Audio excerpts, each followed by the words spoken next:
Dear all, welcome back to Johar ma'am platform. अगर अब तक नहीं जुड़े हैं तो जुड़ जाएंगे इस प्लेटफॉर्म पर। लास्ट क्लास में इंडस्ट्रियल रिलेशन के पहले अप्रोच को हमने पढ़ा और अभी जिन जिन अप्रोच को मैं बता रही हूँ एग्जामिनेशन पॉइंट ऑफ व्यू से बहुत इंपॉर्टेंट है। और अगर आप paper number 413 industrial relation and labour laws की तैयारी कर रहे हैं तो ये क्वेश्चन तो कन्फर्म है, एग्जाम में आएगा ही। यूनिटरी अप्रोच बोलता है कि यूनिटी की ओर इशारा करता है या वन यूनिट की ओर इशारा करता है। नाम ही बता रहा है भाई।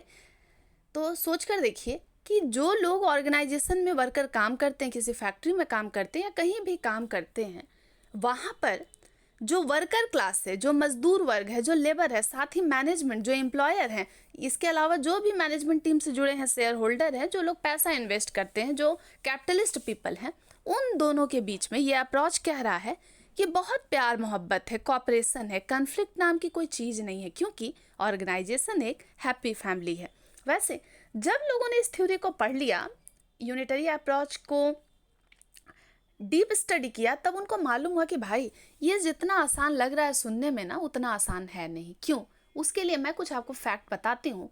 डेट्स बैक आप याद कीजिए कि कभी हम लोगों ने सुना है क्या कि इंडस्ट्री और वर्कर्स के बीच में मैनेजमेंट और वर्कर्स के बीच में किसी भी इंडस्ट्री में बहुत अच्छा रिलेशन हो, बहुत साउंड रिलेशनशिप हो? जनरली ऐसा होता नहीं है, क्योंकि वर्कर्स की अपनी मांगे हैं, मैनेजमेंट के अपने डिमांड्स हैं, और इन दोनों में अक्सर तकरार होती है। कॉपरेशन से ज़्यादा कन्फ्लिक्ट जो है वो हाईलाइटेड रहता है।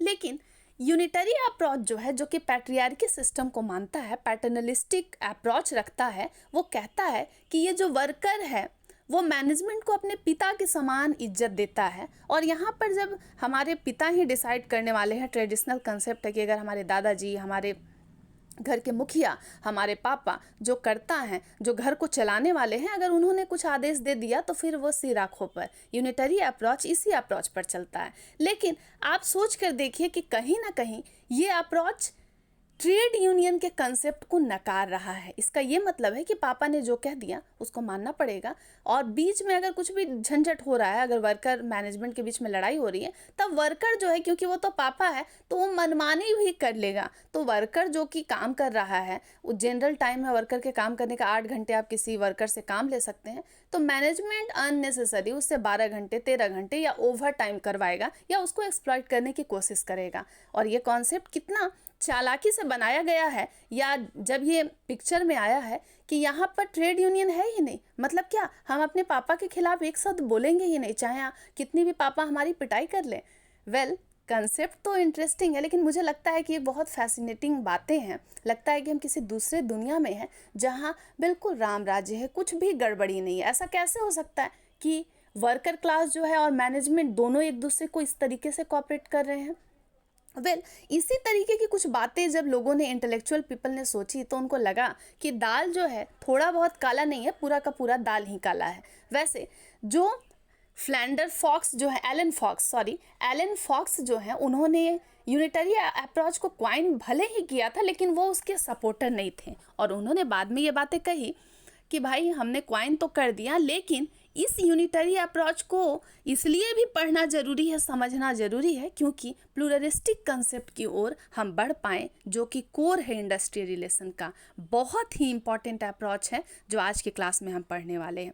यूनिटरी अप्रोच जो लास्ट क्लास में हमने पढ़ा, उसमें कुछ बातें और भी सामने आए कि ट्रेड यूनियन नेसेसरी नहीं है। आप सोच कर देखिए, इसका ये मतलब है कि वर्कर्स के साथ जो समस्या होगा वो सीधा मैनेजमेंट को बोलेगा। लेकिन इतनी स्टोरी हमारे पास है कि वर्कर खुलकर अपनी बातों को कभी मैनेजमेंट के सामने रख ही नहीं पाए, क्योंकि खुद को वर्कर जो है, क्योंकि उनको मालूम है कि सब वर्कर जो हैं वो, उनका बैकग्राउंड अलग अलग रहा है, सारे बराबर रूप से स्किल्ड नहीं है, और भी बहुत सारी समस्याएं रही, तो इस कारण वो खुल के बात नहीं कर पाते। लेकिन ये जो यूनिटरी अप्रोच जो दूसरी दुनिया में हमें लेकर जा रहा है, वो तो ये कह रहा है भाई कि वर्कर मैनेजमेंट खुद निपट लेंगे, कबाब में हड्डी कोई नहीं बनेगा। अगर कॉम्पिटिटिव एग्जाम के स्टूडेंट है, अगर आपसे ये सवाल पूछा जाता है कि ट्रेड यूनियन नेसेसरी था या अननेसेसरी था, कौन से अप्रोच में, तो आपको खुलकर बता देना है, क्योंकि आपको अब तक समझ आ गया होगा। यूनिटरी अप्रोच वाले मानते थे कि ट्रेड यूनियन की ज़रूरत नहीं है। जब हम अपने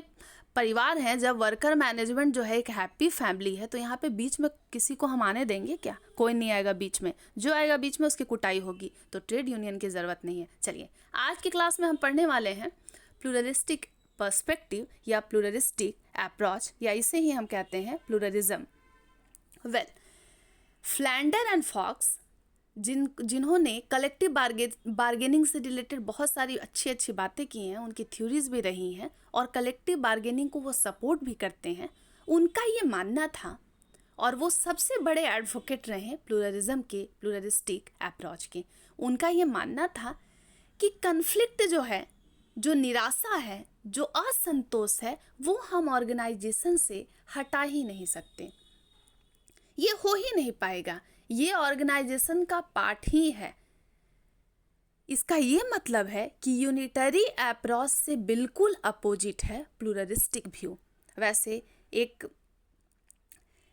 KERR जिसे कर कहते हैं, केर, वो भी जो है माना जाता है कि बहुत बड़े एडवोकेट रहे हैं प्लूरलिज्म के। इसके अलावा मैकार्थी और क्लेग, ये सब जितने नाम मैं बता रही हूँ, इन लोगों ने भी प्लूरलिज्म को सपोर्ट किया। और 90% लोग जब भी इंडस्ट्रियल रिलेशन अप्रोच को पढ़ते हैं तो वो प्लूरलिज्म को बहुत पसंद करते हैं, इस अप्रोच को पसंद करते हैं, और वो कहते हैं कि ये ज़मीनी बात कर रहा है, ग्राउंड लेवल का अप्रोच है, जिसको सच में जो हो रहा है उस पर बात की जा रही है। ये कोई ऐसा नहीं है कि इमेजिनरी सिचुएशन है, जैसा कि यूनिटरी अप्रोच लगता है कि वर्कर मैनेजमेंट जो है हैप्पी फैमिली है। वैसे उसे हम इमेजिनरी भी नहीं कह सकते। हम लोग एक दौर से आ रहे हैं जहाँ पर फैमिली के जो मेन है कर्ता, जो मुखिया हैं, अगर वो कुछ कह देते हैं तो फिर हम लोग सवाल जवाब नहीं करते हैं।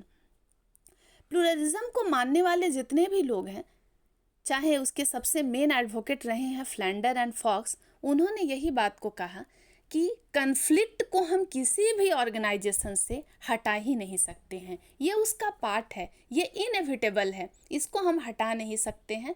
इतना ही नहीं, उनको ये भी लगा कि यूनिटी ऑर्गेनाइजेशन में पॉसिबल ही नहीं है। और क्यों लगा? क्योंकि वो इस बात को मानते थे कि ऑर्गेनाइजेशन में, किसी भी ऑर्गेनाइजेशन में बहुत सारे ग्रुप होते हैं। ऑर्गेनाइजेशन में फॉर्मल ग्रुप भी बनते हैं, इनफॉर्मल ग्रुप भी बनते हैं। फॉर्मल ग्रुप वाले लोगों की थिंकिंग अलग है, इनफॉर्मल वालों का भी वैल्यू प्रपोजिशन अलग है, उनकी सोच अलग है। तो हम ग्रुपिज्म को इग्नोर कर ही नहीं सकते हैं।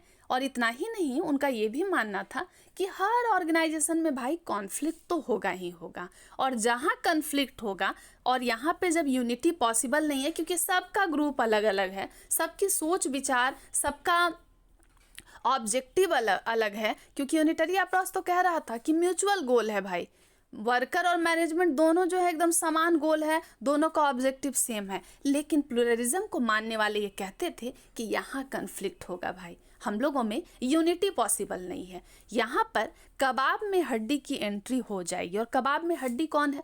तो ट्रेड यूनियन जो है, यहाँ पर ट्रेड यूनियन एग्जिस्ट करेगा। तो मोस्ट इम्पॉर्टेंट MCQ के लिए क्वेश्चन ये रहता है कि ट्रेड यूनियन यूनिटरी अप्रोच में एग्जिस्ट करता है या फिर प्लूरलिज्म में। तो जवाब आपको मालूम है, प्लूरलिज्म के बिलीवर्स हैं, उनका मानना था कि हमारा जो है, हमारी जो आपसी फूट है, हमारे अंदर जो कन्फ्लिक्ट है, हमारे अंदर जो असंतोष है, वो हर ऑर्गेनाइजेशन का पार्ट है। सबकी सोच अलग है, हमारा ग्रुप अलग है, तो हम लोग हैप्पी फैमिली तो बिल्कुल नहीं है, यूनिटी नहीं है। और कहीं ना कहीं ग्राउंड रियलिटी चेक देने वाला यही अप्रोच रहा। इसीलिए 99% लोग, चलिए 90 से 99% हो गए, सभी ये बिलीव करते हैं कि प्लूरलिज्म जो है सच्चाई कहता है। वेल, एक बात और सुनेंगे ध्यान से, यूनिटरी अप्रोच से जस्ट अपोजिट है प्लूरलिस्टिक अप्रोच। वेल, इसकी एक स्टोरी रही है, मैं छोटी सी स्टोरी बता रही हूँ, बाकी कुछ अच्छे बुक्स के कटआउट को मैंने आप लोगों के लिए इस PDF में इंक्लूड किया है। उन बच्चों के लिए फ़ायदेमंद रहेगा जिनको अच्छे मार्क्स लाने हैं, और इवन जो ऐसे एग्ज़ाम्स को, PSUs को, EPFO को, UPSC को, अगर इन सारे एग्ज़ाम्स को अगर वो प्रिपेयर कर रहे हैं तो आप लोगों के लिए फ़ायदेमंद है। तो बात ऐसी है कि मिड-60s में और अर्लियर 17 में इंग्लैंड में बहुत इंडस्ट्रियल कन्फ्लिक्ट दिखा, जहाँ हर ऑर्गेनाइजेशन के सामने स्ट्राइक हो रहे थे, वर्कर्स बहुत उग्र हो गए थे, वो अपने हक अधिकार की बात कर रहे थे। और उसी समय जितने ब्रिटिशर्स हैं जो प्लूरलिज्म को सपोर्ट कर रहे हैं, उन्होंने इस सिचुएशन को देखा और उन्हें लगा कि भाई ये जो चीज़ हम नज़र के सामने देख रहे हैं ये होता है, ऐसा नहीं है कि हम लोग सब एक साथ काम कर रहे हैं, वर्कर्स भी खुश है, मैनेजमेंट भी खुश है, कोऑपरेशन है, चलो एक हद तक है, लेकिन कन्फ्लिक्ट जो है ये है, इसको हम मिटा नहीं सकते हैं, ये एग्जिस्ट करता है और हम इसको दरकिनार भी नहीं कर सकते हैं। तो बहुत खुले मन से, खुले विचारों से फ्लैंडर फॉक्स और कुछ ब्रिटिशर्स थ्योरिस्ट ने इस बात को महसूस किया कि अगर कुछ गड़बड़ है तो हम उसे हाईलाइट करते हैं। तो यूनिटरी अप्रोच को क्वाइन करने वाले भी ये नहीं पसंद कर रहे थे कि यूनिटरी अप्रोच कुछ अलग उन्हें लग रहा था, उसमें बहुत सारी खामियां थी। पसंद ना करने का मतलब कि हो सकता है एक थ्योरी जो है कुछ लोगों को पसंद आ जाए, कुछ इंटेलेक्चुअल पीपल को, तो लेकिन कुछ ऐसी संख्या भी होती है जो उनके ताल से ताल को नहीं मिलाती है और उनके पास अपने फैक्ट होते हैं, अपने पॉइंट ऑफ व्यू होते हैं, जिसमें वो साबित करते हैं कि नहीं भाई, तुम मास में ला रहे हो, तुम एक दृष्टिकोण दे रहे हो, तुम एक अप्रोच ला रहे हो लोगों के सामने। वो मैनेजर्स पढ़ेंगे कि स्टूडेंट पढ़ेगा, इतना ही नहीं इंडस्ट्री के स्पेशलिस्ट पढ़ेंगे, तो उन सब के लिए अगर थ्योरी को सामने ला रहे हो तो थोड़ा सा संभलना है और हमें हर तरीके की बातों को सामने लाने की ज़रूरत है। इसीलिए कई लोग जो हैं प्लूरलिज्म को पसंद करते हैं, क्योंकि इसमें सच्ची सच्ची बातें लिखी हुई हैं, बोली गई हैं। वेल, फ्लैंडर एंड फॉक्स जो कि एडवोकेट थे प्लूरलिस्टिक पर्सपेक्टिव के, उनको लगता था कि अगर कन्फ्लिक्ट है जिसको हम ऑर्गेनाइजेशन में मिटा नहीं सकते हैं, तो कलेक्टिव बार्गेनिंग के थ्रू, मतलब सारे वर्कर्स बैठ जाएं ग्रुप, एक साथ हम लोग अपनी मांगों पर निगोसिएशन करें मैनेजमेंट के साथ, तो इस तरीके से करके हम अपने चीज़ों को सेटल डाउन करें, या फिर कंसिलिएशन के थ्रू एक तरीके का कॉम्प्रोमाइज कि ऐसे हम एक्शन पर आ जाएं, हम ऐसे लाइन पर आ जाए जहां पर पीस हार्मनी डेवलप हो। मांग को मनवाना तो है लेकिन अच्छे तरीके से। या फिर थर्ड ऑप्शन जो है हमारे पास आर्बिट्रेशन का भी है कि एक मीडिएटर रहेगा जो न्यूट्रल पॉइंट ऑफ व्यू से हम दोनों को बता देगा कि क्या करना उचित है, जिससे इंडस्ट्री में पीस एंड हार्मनी मेंटेन रहे। एक बात, प्लूरलिस्टिक अप्रोच कहता है कि हम लोग ट्रेड यूनियन को रोक ही नहीं सकते हैं। जब ऑर्गेनाइजेशन हैप्पी फैमिली नहीं है, ऑर्गेनाइजेशन में कन्फ्लिक्ट होता ही होता है, तो फिर एक ट्रेड यूनियन जो है नीडेड है। क्योंकि आप सोच कर देखिए कि वर्कर्स के साथ जो कुछ भी एक्सप्लॉयटेशन हो रहा है या वर्कर्स की जो मांगे हैं, अगर वो पूरी नहीं हो रही हैं, तो फिर वर्कर्स जाएगा कहाँ? वो खुलकर अपनी बातों को मैनेजमेंट के साथ नहीं रख पा रहा है, सामने नहीं रख पा रहा है, तो फिर उस समय ट्रेड यूनियन की ज़रूरत है जो मज़दूरों की बात करे, जो मैनेजमेंट के साथ खुलकर दो हाथ कर पाए और अपनी बातों को, मज़दूरों की आवाज़ को उठा पाए। एक चीज़ और, ट्रेड यूनियन को इनकरेज करने वाला जो है ये अप्रोच है प्लूरलिस्टिक अप्रोच, जो मानते हैं कि भाई इनफॉर्मल ग्रुप को हम मिटा नहीं सकते, फॉर्मल ग्रुप जो है ऑर्गेनाइजेशन में होते हैं मिटा नहीं सकते, ट्रेड यूनियन जो है नेसेसरी है। जब फैमिली हम में यूनिटी है नहीं, क्योंकि डाइवर्जेंट ग्रुप जो हैं, चलिए स्लाइड को ऊपर कर देती हूँ, जो भी बातें कर रही हूँ आपको सब कुछ मिल जाएगा। एक कहानी हमारी रही है कि मैनेजर्स में और वर्कर्स में डिसएग्रीमेंट हुए हैं, डिसकंटेंटमेंट रहा है, दोनों के बात विचार अलग हैं, और किसी भी ऑर्गेनाइजेशन में डाइवर्जेंट सब ग्रुप है। डाइवर्जेंट सब ग्रुप मतलब कि जितने ग्रुप बने हैं उन सब का इंटेंशन अलग अलग है। फॉर्मल ग्रुप वाले कुछ और सोचते हैं, इनफॉर्मल ग्रुप वाले कुछ और सोचते हैं, कुछ लोगों को बस अपने आप से मतलब है, कुछ जो है अपने गोल के साथ ऑर्गेनाइजेशनल गोल को भी देखते हैं। तो सबका मनोदशा एक है, तो भाई जब सब अलग अलग सोच रहे हैं तो कन्फ्लिक्ट तो होगा ही, इसको तो हम मिटा नहीं सकते। वेल, अच्छी थ्योरी है, पढ़ा जाना चाहिए एकदम अच्छे से। मेरे हैंड रिटन जो भी नोट्स हैं मुझे मिले हैं, मैंने आप लोगों के लिए डाल दिए हैं। ये जो कंसिक्वेंटली लिखा हुआ है, मुझे लगता है, होप करती हूँ आप समझ पाएंगे। एक चीज़ और, ट्रेड यूनियन जो है, जो कि यहाँ पर बोला जा रहा है इस थ्योरी में कि इसकी नीड है, ज़रूरत है। क्यों ज़रूरत है? क्योंकि वर्कर मैनेजमेंट में कन्फ्लिक्ट है। और कन्फ्लिक्ट क्यों होगा? यहाँ पर कन्फ्लिक्ट है डिमांड को लेकर। वर्कर्स अपने अच्छे वर्किंग कंडीशन के डिमांड करते हैं, वो सोशल सिक्योरिटी की डिमांड करते हैं। इतना ही नहीं, वर्कर्स के अंदर मन में बहुत सारी इनसिक्योरिटी रहती है, क्योंकि मैनेजमेंट जिसके पास पैसा है वो तो पावरफुल है, वो आपको तुरंत हायर करेगा, तुरंत फायर करेगा। लेकिन एक मज़दूर जो कि बहुत मुश्किल से कमा रहा है, उसके ऊपर पूरे फैमिली का बर्डन है, फिर वो कहाँ तुरंत चला जाएगा, तो उनकी भी अपनी इनसिक्योरिटी होती है। तो ऐसी बहुत सारी मैनेजमेंट की कहानी है जहाँ वर्कर्स एक साथ हड़ताल पे चले जाते हैं। और आप याद करेंगे साइंटिफिक मैनेजमेंट और कुछ थ्योरी है जिसमें वर्कर जो है अपने दोस्त को भी किस तरीके से सपोर्ट करते हैं। बहुत इंटरेस्टिंग कहानी है। मुझे लगता है कि इवोल्यूशन ऑफ मैनेजमेंट थॉट को भी पढ़ना चाहिए। उसमें बहुत सारी कहानी है कि किस तरीके से एक वर्कर जो है ज़्यादा उससे काम कराया जाएगा तो वर्कर जो है कम काम करते हैं।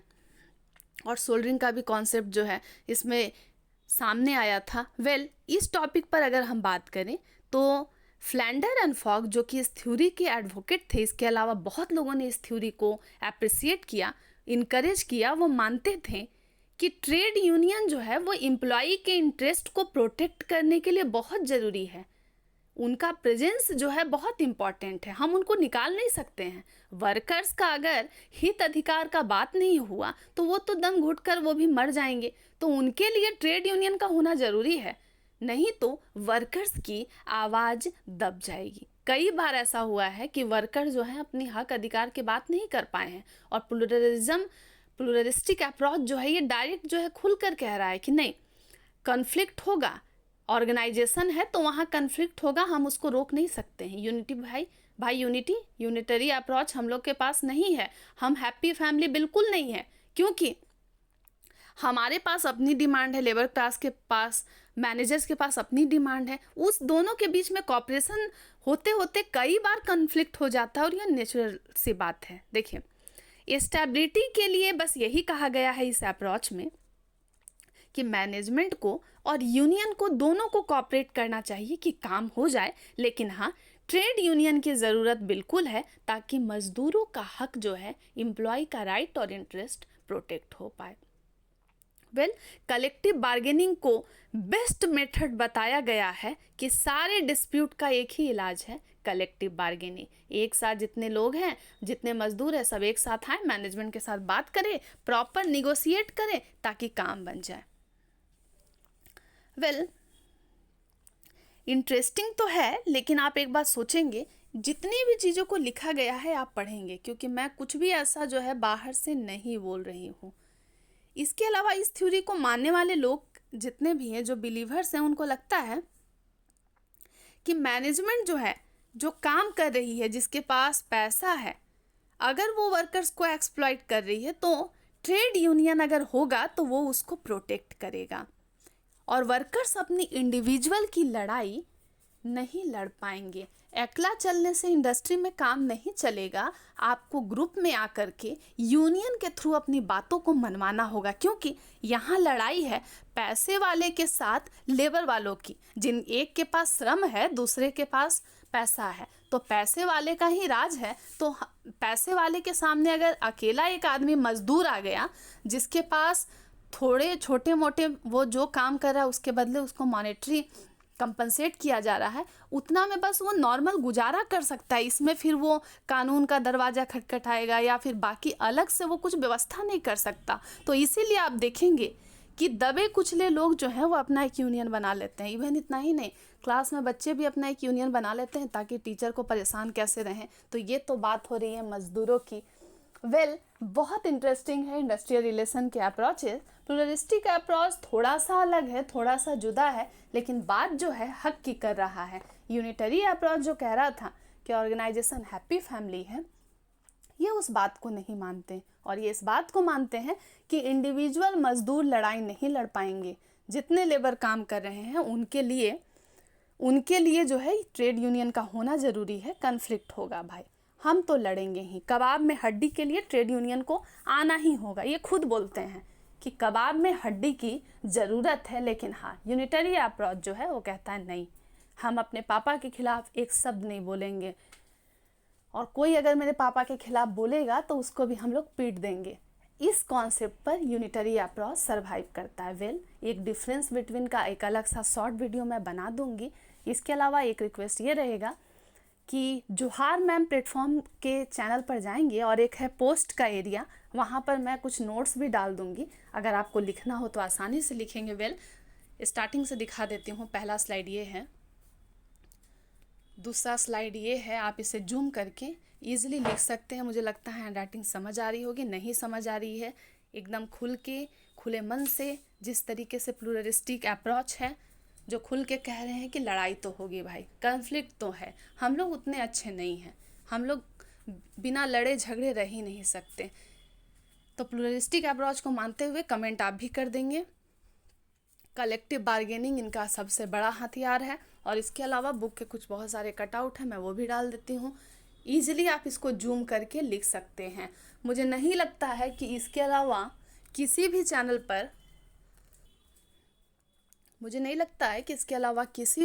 पर इतने सारे जगह के कंटेंट आपको एक छत के नीचे पूरे परिवार के कपड़े मिलने वाले हैं।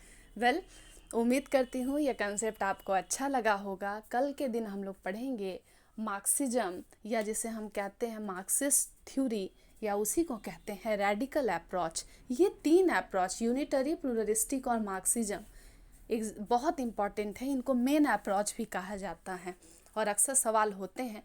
लेकिन सबसे ज़्यादा ट्विस्ट एंड टर्न होता है, सेम स्टेटमेंट जो नोट्स में आपको दिखेंगे, उसको कॉम्पिटिटिव एग्ज़ाम में डायरेक्ट उठाकर पूछ दिया जाता है कि किस में ट्रेड यूनियन की नीड है, किस में नहीं है, किस में क्या होता है। वेल, एक कंपैरिजन है, आप देखिएगा। प्लूरलिस्टिक अप्रोच का डिस्क्रिप्शन है, एजम्पशन है, और उनको लगता है कि इनफॉर्मल ग्रुप का अपना ऑब्जेक्टिव है। सब कुछ बता चुकी हूँ, फॉर्मल ग्रुप का अपना ऑब्जेक्टिव है। तो मुझे लगा कि लिखना पढ़ना तो आप खुद भी कर लेंगे, लेकिन एक बात जो है, union recognition is encouraged, implication के साइड में है। Conflict is manage through negotiation and compromise. लिख तो आप आराम से कभी भी पाएंगे, लेकिन हाँ, पढ़ना ज़रूरी है एग्ज़ाम के लिए। और मास्टर लेवल पर है, एग्जामिनेशन की कॉपी में अगर इस तरीके से प्रेजेंटेशन रहा तो फिर कहना क्या। शॉर्ट क्वेश्चन में भी हो सकता है पूछ दिया जाए कि एक्सप्लेन एनी 2 और 3 अप्रोचेज ऑफ इंडस्ट्रियल रिलेशन। कोई बड़ी बात नहीं है, जो एक बार समझ गया, मुझे लगता है पढ़े लिखे को फारसी क्या, तो फारसी आपके लिए भी कुछ हार्ड नहीं होनी चाहिए। बेटर है, आप ऐसे भी ट्राई कर सकते हैं। कुछ नोट्स पुराने हैं शायद, इसलिए प्रॉपर दिख नहीं रहे होंगे, लेकिन आप देखिए, प्लूरलिज्म को लेकर के है, प्लूरलिस्टिक अप्रोच को लेकर के ये सारे स्लाइड हैं। आराम से इसको बैठ कर लिख सकते हैं, नोट्स बना सकते हैं, ज़िंदगी में काम आएंगे। और एक रिक्वेस्ट है, लास्ट में इस वीडियो के एंड से पहले, मेरे नोट्स को सेल्फ पर्पस के लिए यूज़ बिल्कुल नहीं करेंगे। बहुत मेहनत किया गया है, आपको समझाने में भी एफर्ट लगता है। और अगर आप इसको पढ़ रहे हैं और ये थोड़ा सा भी फ़ायदा कर रहा है तो काइंडली कमेंट करके हमको बताएं, ताकि मेरा जो है थोड़ा सा उत्साह बढ़े। और उम्मीद करती हूँ कि प्लूरलिज्म, प्लूरलिस्टिक अप्रोच जो है आपको पसंद आएगा और बाकी सारा कुछ अच्छा हो जाएगा, मुझे लगता है। इसके अलावा पुराने कंटिन्यू वीडियो में मैंने HRD का पेपर स्टार्ट कर दिया था, 3-4 टॉपिक भी पढ़ाई थी, उसको एक टॉपिक को कंप्लीट करना है। मुझे लगता है फटाफट मॉड्यूल 1 हो जाएगा। और लास्ट पेपर नंबर 415, उसको भी स्टार्ट कर देंगे 1-2 दिन में। लेकिन हाँ, ये थोड़ा हार्ड पेपर है, हार्ड को इसीलिए मैं पढ़ा रही हूँ ताकि आपको कहीं भी भटकना भी ना पड़े। और अगर फेथ है तो आप ज़रूर इसे पढ़िएगा, घर में भी पढ़िएगा, और एक रीडिंग बस डालना है, सारी बातें आपको पता चल जाएगी। कई लोगों को संतोष हो जाता है कि बुक के टेक्स्ट को एक बार पढ़ ले, इसीलिए बुक के टेक्स्ट को भी आप लोगों के लिए है, सारी व्यवस्था है। लेकिन हाँ, पढ़ना काम आपका है। माइंड में अगर मेरी बातें रह जाती हैं, बार बार वीडियो को सुन ले, 2 बार सुन ले, माइंड में सारी चीज़ें आ जाएंगी। और होप करती हूँ कि वर्क करेगा। आज के लिए बस इतना ही, लेकिन हाँ, कंटिन्यू देखते रहेंगे जोहार मैम प्लेटफॉर्म। लिख दें जो जो टॉपिक पढ़ना है फटाफट, फिर लेबर लॉ भी स्टार्ट करना है, तो बहुत कुछ पढ़ना है, वक्त लेकिन कम है।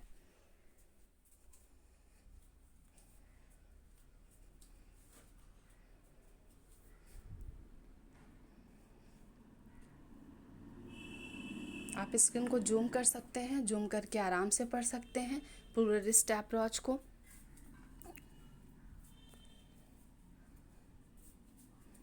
ये जो 3-3 है, बस ये 3 वाले को पढ़ना है।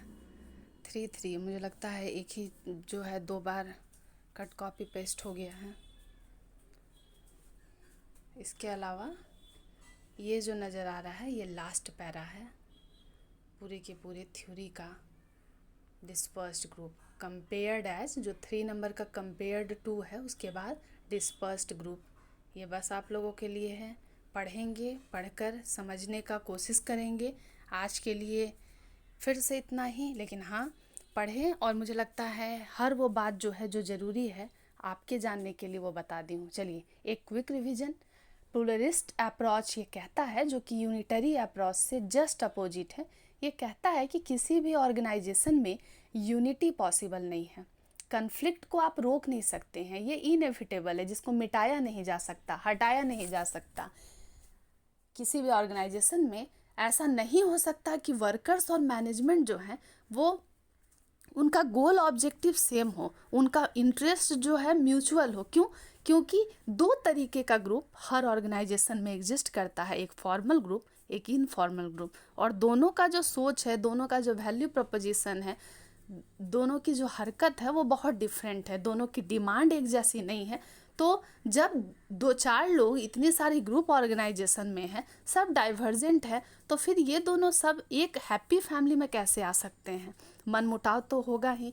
और उनको ये भी लगा, फ्लैंडर एंड फॉक्स जो कि इस थ्योरी के एडवोकेट किए हैं, जो सपोर्टर है, बिलीवर है, इसके अलावा बहुत सारे नाम हैं, सब आपको मिल जाएंगे। उन सभी का ये मानना था कि इस थ्योरी को मानने वाले जितने भी लोग हैं उन सब का ये मानना था कि वर्कर्स अपनी लड़ाई को अकेले नहीं लड़ सकते, उसके लिए ट्रेड यूनियन की ज़रूरत है। चलिए आज के लिए इतना ही। होप करती हूँ आपको पसंद आ रहा होगा ये सीरीज़।